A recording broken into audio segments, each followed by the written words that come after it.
हरिओम. अ, आपण सध्या समर्थांच्या गोष्टींमधून त्यांचं चरित्र बघतोय. प्रज्ञाताईंनी अ, ह्या ह्यापूर्वीचे स्वाध्याय केले होते. तर तशाच एक दोन गोष्टी मी आज सांगणार आहे. अ, ह्यापूर्वी आपण बघितलंच आहे की समर्थ संन्यासी होते, विरागी वृत्तीचे होते. त्यामुळे ते कधी एका जागी खूप काळ थांबत नसत आणि त्याचप्रमाणे भिक्षेसाठी देखील त्यांना बऱ्याच ठिकाणी ते जात असत, भ्रमण करत असत.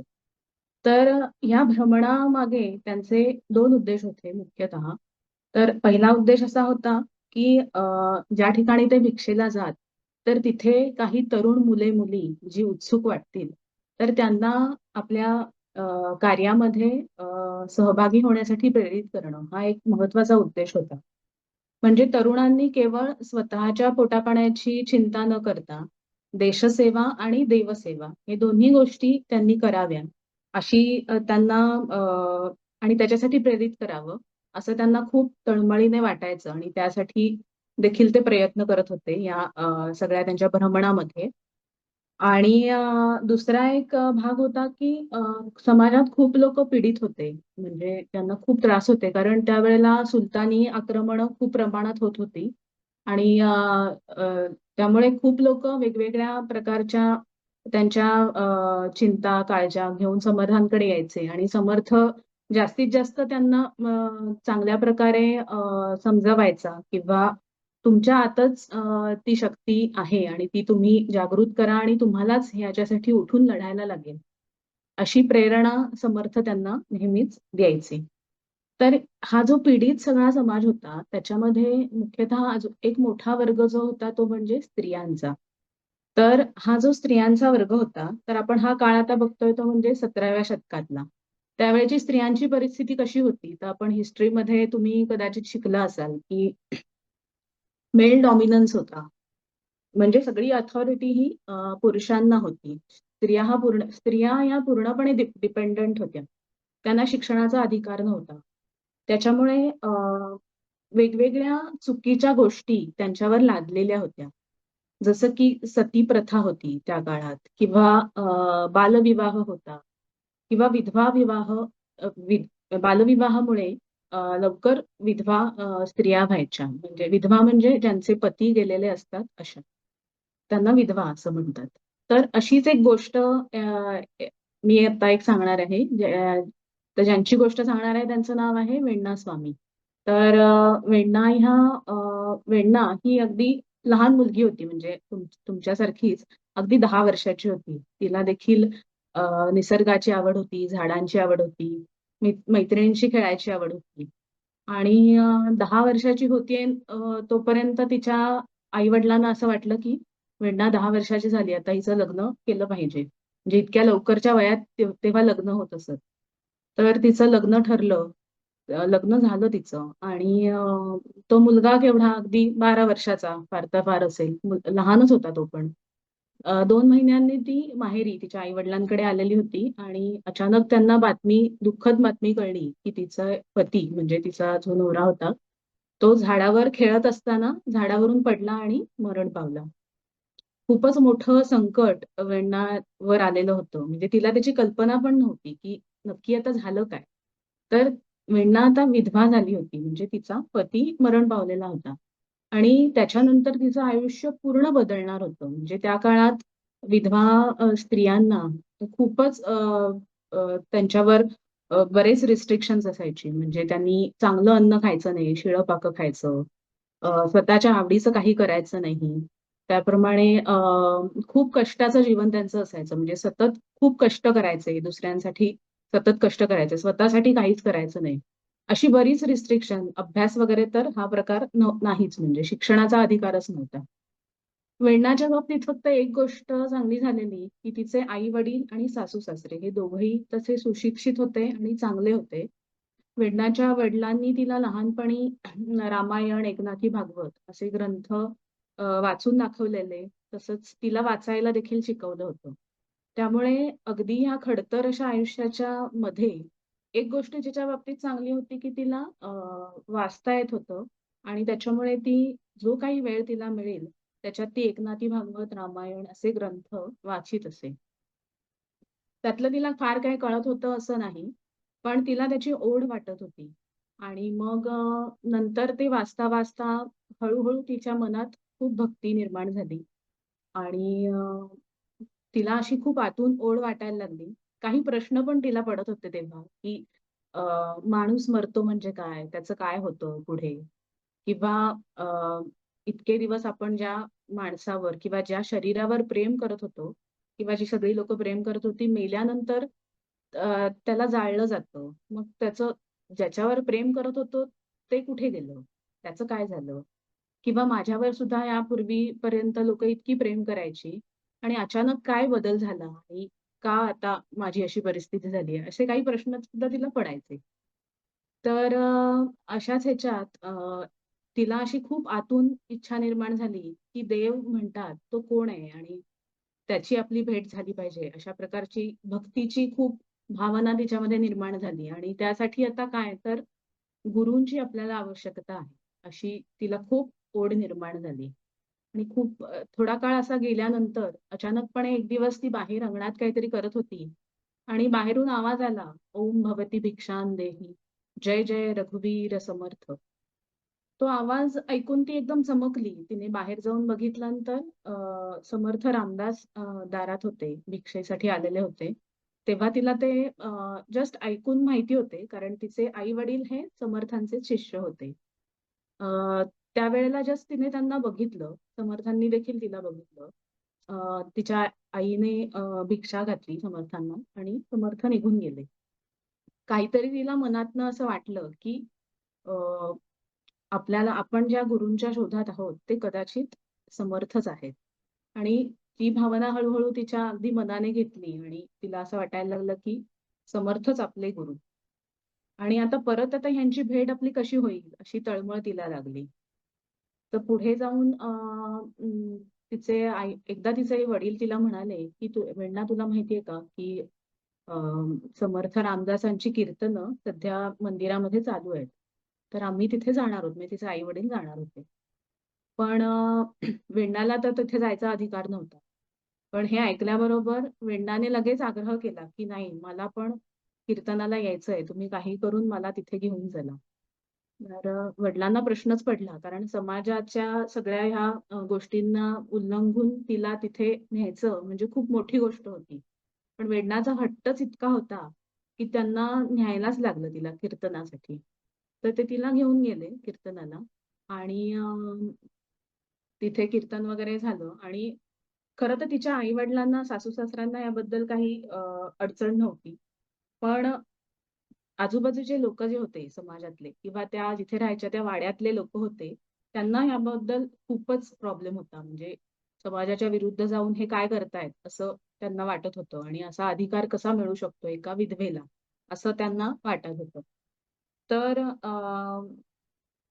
पुढे जाऊन त्याचं रूपांतर इतकं भयंकर झालं, की त्या सगळ्या आजूबाजूच्या लोकांनी असं ठरवलं, की वेण्णाबाईंना एका विषप्रयोग विषप्रयोगातून पार व्हायला लागेल आणि हा विषप्रयोगातनं जर का त्या पार झाल्या म्हणजे त्यांनी ते पचवून दाखवलं विष, तरच त्यांची भक्ती खरी आहे, असं आपण मानू आणि तरच आपण त्यांना परवानगी देऊ ह्या कीर्तनांना वगैरे जायला.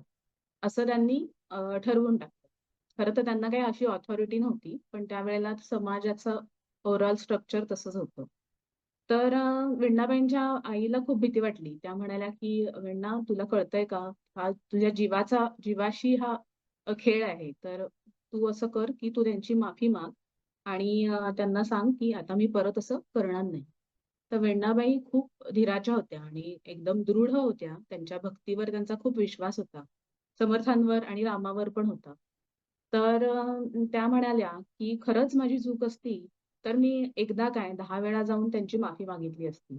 पण माझ्या गुरूंचं कीर्तन ऐकणं ह्यात काही चूक आहे असं मला वाटत नाही. तर मी काही तशी माफी मागणार नाही. तर मी या विषप्रयोगासाठी तयार आहे. मला चालेल. काय असेल ते राम बघून घेईल." तर झालं. त्यांनी ते विष प्राशन केलं. त्याचा व्हायचा तो परिणाम झाला. त्यांना त्यांच्या पूर्ण अंगात ते भिनलं. त्यांना खूप त्रास झाला आणि त्या जमिनीवर पडल्या. सगळे लोक तिथे होतेच आणि बरेच तास गेले ह्याच्यात. त्याच्यानंतर सगळ्यांना वाटलं की बहुतेक ह्या आता मरण पावल्या आहेत. जरा वेळाने समर्थांपर्यंत ही गोष्ट गेली आणि थोड्या वेळाने समर्थ स्वतः तिथे आले आणि त्यांनी ते आल्याबरोबर ज्यांनी ही गोष्ट केलेली होती विषप्रयोगाची, त्यांना अगदी ओशाळल्यासारखं झालं. कारण समर्थांचा प्रभावच इतका होता, की त्या प्रभावाखाली त्यांना आपण किती कमी अ, अ, अ, किती नीच प्रवृत्तीचं आपण वागलोय हे त्यांच्या लक्षातच आलं लगेचच. समर्थ तिच्या जवळ गेले. त्यांनी थोडा वेळ तिच्या जवळ बसून रामाचं स्मरण केलं आणि एखादा चमत्कार म्हणावा अशीच गोष्ट घडली, की वेण्णा अ, ने डोळे उघडले, तिला शुद्ध आली आणि तिने विचारलं, "मी खरोखरच जिवंत आहे का?" तर समर्थ म्हणाले, की "हो, तू जिवंत आहेस. रामानेच तुला वाचवलेलं आहे." तर अशा प्रकारे ती उठली. तिने समर्थांना त्या पाया पडली ती. तिथल्या लोकांना जसं आपण म्हटलं तशी चूक लक्षातच आलेली. त्यामुळे त्यांनी त्यांची माफी मागितली वेण्णा स्वामी आणि समर्थांची आणि नंतर मग ते सगळे निघून गेले. तर अशा प्रकारे तिथेच वेण्णा स्वामी समर्थांना म्हणाल्या, म्हणजे वेण्णा समर्थांना म्हणाली, की "स्वामी आता मला इथे नाही राहायचं. मला तुम्ही तुमच्याबरोबर न्या." तर समर्थ तिला म्हणाले, की "हो, मी आता तुला नेण्यासाठीच आलोय." आणि वेण्णा स्वामी त्यांच्या सगळ्या कार्यामध्ये सामील झाल्या.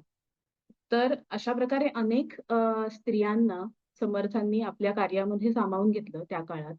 आणि वेण्णा स्वामींचं बघायचं झालं तर किंवा सगळ्याच स्त्रियांच्या बाबतीत, तर समर्थांनी त्यांना अभ्यास करायला लावलं. त्यांच्याकडून ग्रंथलेखन, पाठांतर करून घेतलं. वेण्णा स्वामी ह्या उत्तम कीर्तन करायच्या.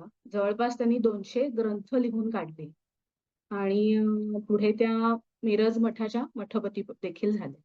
तर असं खूप मोठं कार्य त्यांनी पुढे केलं. तर वेण्णा स्वामींच्या ह्या कथेतून एक गोष्ट महत्त्वाची आपल्याला लक्षात येईल, की आपल्यावर देखील बऱ्याच गोष्टी अशी संकटं अशी येत नाहीत. पण अशा छोट्या-मोठ्या गोष्टी आपल्या बाबतीत घडतात आणि आपण लगेच हिरमुसतो, नर्व्हस होतो. तर तेव्हा अशा गोष्टी जर का आपण ऐकल्या आठवल्या, तर आपल्याला त्याच्यातनं प्रेरणा मिळेल आणि आपण नक्कीच त्याच्यातनं जास्त चांगलं पॉझिटिव्ह करायचा प्रयत्न करू शकू. तर दुसरी गोष्ट घेऊया का आपला वेळ संपली आहे? मानसी मावशी मला वाटतं आपण नेक्स्ट टाइम घेऊयात चालेल, दुसरी चालेल. गोष्ट. चालेल, चालेल. चालेल. येस. तर समर्थांच्या या चरित्रातनं अ, असंच आपण जास्तीत जास्त चांगले अ, गोष्टी घेऊन त्या शिकायचा प्रयत्न करू. धन्यवाद. फार सुंदर. एकच म्हणजे सगळी मुलं ऐकतात आणि समहाऊ इतिहास खूप डिस्टॉर्टेड आहे म्हणून फक्त मी सांगतो आणि प्रत्येकाने हा विचार करावा. कारण कुठेतरी खूप मोठ्या प्रमाणात ना वोकिझम असा एक प्रकार फिरतोय समाजामध्ये आत्ता कंटेम्पररी याच्यामध्ये, आणि तो कशा पद्धतीने कोणाला हिट होतोय हा शब्द सुद्धा ऐकलाय का नाही किंवा काय हे सांगणं सुद्धा कठीण आहे. पण तो भिनलाय वेगवेगळ्या पद्धतीने, म्हणजे शिक्षणातनं भिनलाय, कॉलेजेसमधनं भिनलाय, लोकांच्या बोलण्यामध्ये विणलाय. तर हे सगळं आपण एक मानसी मावशीने जी एवढी सुंदर गोष्ट सांगितली त्याच्यामध्ये लक्षात घेतलं पाहिजे की आपले संत हे रिफॉर्मर्स होते. We have to understand that. आपल्याला एक नाव तुम्हा सर्वांना काहीतरी सांगून ठेवलं असेल, सती प्रथा म्हणलं की राजा राममोहन रॉय असं ते एक प्रश्न उत्तर 2 मार्क 4 मार्क याला कायम दिलेला असतो. हा इतिहासच बंडल जो सांगितला गेलाय तो सत्य नाहीच आहे. त्यामुळे एक समाजात एक काळ म्हणजे अक्रॉस अर हिस्ट्री, प्रत्येक कुठलाही देश असेल, कुठलाही प्रांत असेल, एक छोटा काळ किंवा एक छोटा समाज हा कुठे ना कुठेतरी विपरीत गोष्टी करतच असतो. जसं इथे आपल्याला वेण्णा स्वामींच्या बाबतीत काही गोष्टी दिसतात, पण तो काही सर्व समाज नसतो, तो छोटा भाग असतो. पण ह्या संतांना या अशा विषाच्या परीक्षेतनं, अग्निपरीक्षेतनं जायला लागतं, कारण यांचं जे जीवन आहे ते पुढे लाखो लोकांना प्रेरक ठरणार असतं. त्यामुळे इतका सामाजिक जो इतका विकृत भाग यांच्या बाबतीत असा करण्यात येते, ही विकृती जी दिसते ती काही सर्व समाज करत नसतो, पण एक छोटा भाग त्यातला नक्की असतो. आणि संतांच्या जीवनामध्ये हा कुठे ना कुठेतरी दिसतो की हे विष ते पचवतात आणि त्यामधनं म्हणजे असे सुवर्ण चित्त जे त्यांचं आहे, असं जे ज्ञान आहे, ते सर्व समाजामध्ये इतर लोकांसाठी म्हणून पुढे त्यांचं कार्य होतं आणि त्याला झळाळी येते. त्यामुळे असे काही प्रसंग असतात. तो मानसी मावशीने इतकं सुंदर सांगितलं, आणि वेण्णा स्वामींचं चरित्र आणि त्याच्या बाबतीत एक स्वतंत्रच आपल्याला खरं तर अभ्यास केला पाहिजे आणि त्या गोष्टी घेतल्या पाहिजेत. पण सर्वांनी हे लक्षात घ्या. त्यामुळे कुठे ना कुठेतरी अनेक तुमच्या इतिहासामध्ये, हिस्ट्रीमध्ये शिकवली गेलेली नावं, समर्थांचं जीवन तुमच्या इतिहासामध्ये आलंच नाही. म्हणजे आमच्या पण म्हणजे we never learn about Samarth Ramdas Swami आणि त्यांचं जीवन प्रसंग आणि जीवनचरित्र नाहीच शिकलेलो, पण त्याचा अभ्यास आपण केला पाहिजे. म्हणून हे इतकं महत्वाचं आहे. वेण्णा स्वामींबद्दल आपण बघितलं पाहिजे. काहीतरीच भलतं सलतं सांगितलं गेलेलं आहे, पण यांनी ह्या अशा समाजाला कशा पद्धतीने ते सामोरे गेलेत, तेजाचं त्यांचं जीवन कसं होतं, तेजपुंज, आणि पुढे कार्य किती मोठं केलेलं आहे हे समजून घेतलं पाहिजे. So they never back down. They were always reformers, internal reformers and external reformers after first realising God. आणि त्याच्यासाठी कठीण परीक्षांना सामोरे गेले. पण हे थोडंसं लक्षात घेऊयात आणि नंतर हा सेपरेट टॉपिक म्हणून पण आपण बोलूयात. पण मानसी मावशी, मला असं वाटलं की थोडंसं हे फक्त जस्ट त्याला सांगावं याला धरून, कारण अनफॉर्च्युनेटली हिस्ट्री डिस्टॉर्टेड आहे आपली बरीचशी. चालेल, पण खूपच सुंदर. मग घेऊयात पुढे.